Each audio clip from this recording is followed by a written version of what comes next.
itinaas ni Miguel Tabuena ang bandera ng Pilipinas matapos ang kanyang makasaysayang panalo sa International Series Philippines na ginanap sa Santa Elena Golf Club sa Laguna. Ang kabuang detalye alamin sa ulat ni Timmy JB Junio.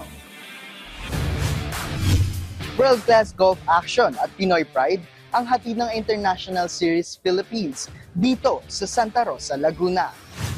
Umugong ang hiyawan sa Santa Elena Golf Club habang itinaas ni Miguel Tabuena ang tropeyo ng International Series Philippines, ang kanyang ika-4 na Asian Tour Championship title na itinuturing na pinakamalaki sa kanyang karera. Ipinakita ni Tabuena ang kanyang world-class swing sa pamamagitan ng 3 sunod na under 65 round at tuluyan niyang namarkahan ang pwesto sa itaas ng final leaderboard. Isa sa mga pinakatumatak sa laban ang kanyang eagle shot sa 8th hole na lalo pang nagpatibay sa kanyang 24 under par finish. Habang ang mga Hapon na sina Kazuki Higa at Yosuke Asaji ay parehong nagkamit ng 21 under par. Dahil sa panalong ito, umangat si Tabuena sa ikalawang pwesto sa International Series Rankings 2025. Ayon sa 31-year-old golfer, ang panalong ito ay hindi lamang personal na tagumpay kundi tagumpay ng bansang Pilipinas. Pressured man, para sa kanya ang home crowd advantage ay isang malaking boost sa kanyang pagkapanalo.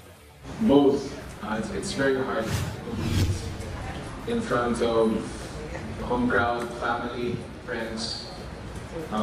But it also can be used to your advantage.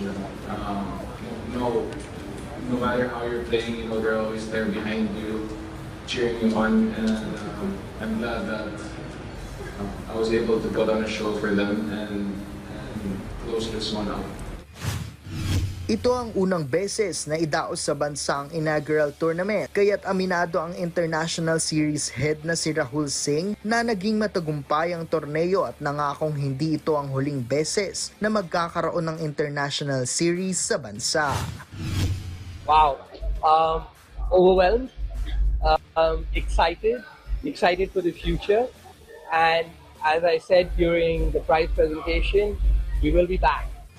Samantala, kasabay ng kompetisyon, nagdaos ang International Series Philippines kasama ang Bingo Plus at ang kanilang foundation ng isang music festival na may katagang Swing for Filipino Sports Dream. Isang selebrasyon kung saan nagbibigay pugay para sa mga atletang Pinoy. Isa sa mga advocacy ng event ay ang pagbibigay suporta sa mga atleta. Kaya naman nagbigay ng donasyon ng ISP at ilang pribadong sektor ng 8 million pesos sa Philippine Sports Commission na nanggaling sa bilang ng mga dumalo sa music festival. Mula sa starting amount na 5 million, dadagdagan ito ng 200 sa bawat ticket holder na dumalo sa event.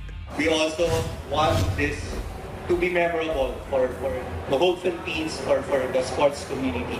Beyond this, in turning the celebration into meaningful cause, we are donating, ito start lang, the seed money of 5 million pesos.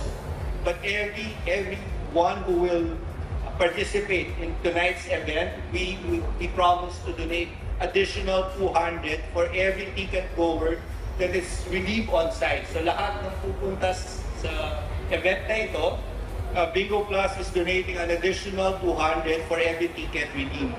So we are pushing that everyone will go so that the 5 million can go out to about 8 to 10 million. Again, depending on Ang donasyon mula sa International Series Philippines at ilang pribadong sektor ay isang patunay na ang suporta ay pundasyon ng Pilipinong atleta. JB Junio para sa Atletang Pilipino, para sa Bagong Pilipinas.